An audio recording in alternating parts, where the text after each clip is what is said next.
The requirement for monitoring residential fire alarms by the base building fire alarm system hinges on the specific building code requirements and how the authority having jurisdiction, or OJ, interprets those codes. Let's delve into the details.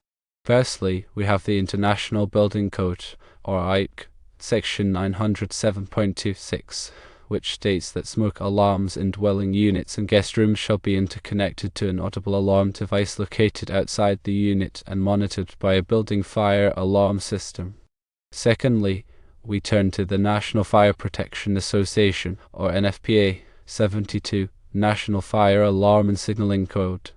Section 17.64.1 dictates that residential occupants shall have at least one smoke alarm installed in each sleeping area, outside each separate sleeping room, and in each room where a fuel-burning appliance is installed.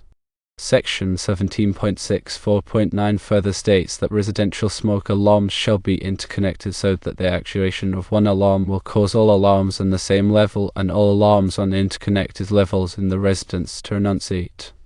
Based on these code requirements, an interpretation can be made that since the living quarters are considered dwelling units or guest rooms, the smoke alarms in each room are required to be interconnected and monitored by the building fire alarm system. However, the AHA may interpret the code differently and allow for the omission of monitoring by the base building fire alarm system if certain conditions are met.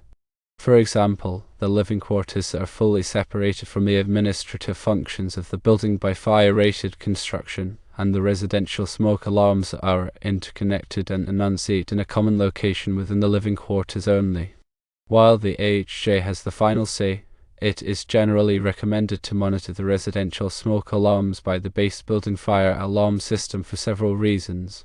Firstly, enhanced safety.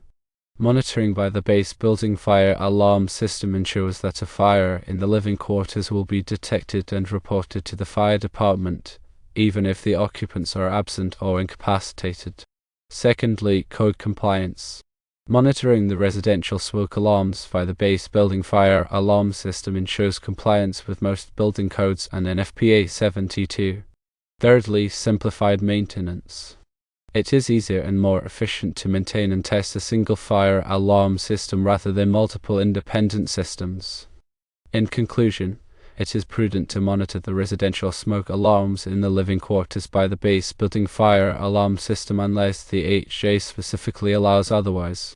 This approach prioritizes safety, simplifies maintenance, and generally aligns with code requirements.